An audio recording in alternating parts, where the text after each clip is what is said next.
Amadou Ba mii nag moom est-ce que jotul mu bàyyi nag quoi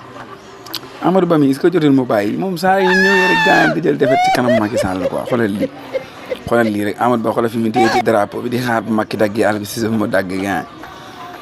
fële léegi doxee tàbbi géej moom daal daa mel ni Macky nawlu ko daal moom daal xaw ma lan la antal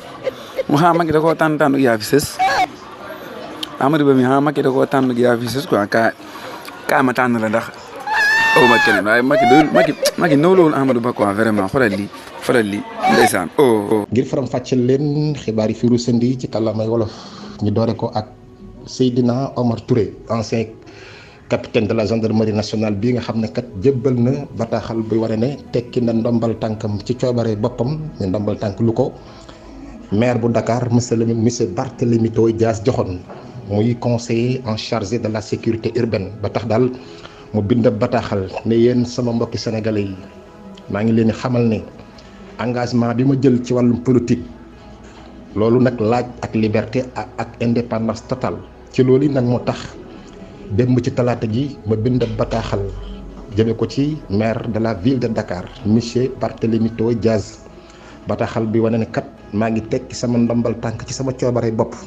jëm ci liggéey bi ma dénkoon muy conseiller en charge de la sécurité urbaine à la mairie de Dakar maa ngi sant bu baax a baax monsieur Barthélémy Dias ci ak dëggoom waaye itam ci ak fraternitalam daal ci ak collaboration bu rafet liggéey bu rafet bu ñu seq ak moom waaye itam ci taxawaay bu am solo bi nga xamante ni daana ko taxaw suñu diggante te lépp jëm ci respect ak humanisme maa ngi sant bu baax a baax ak di gërëm sama collègue ya nga xamante ni ñoo fa nekkoon muy ñama doon liggéeyandool ñoom daal vraiment amoon nañ taxawaay boo xam ne daan na yombal lool liggéey ba nga xamante ni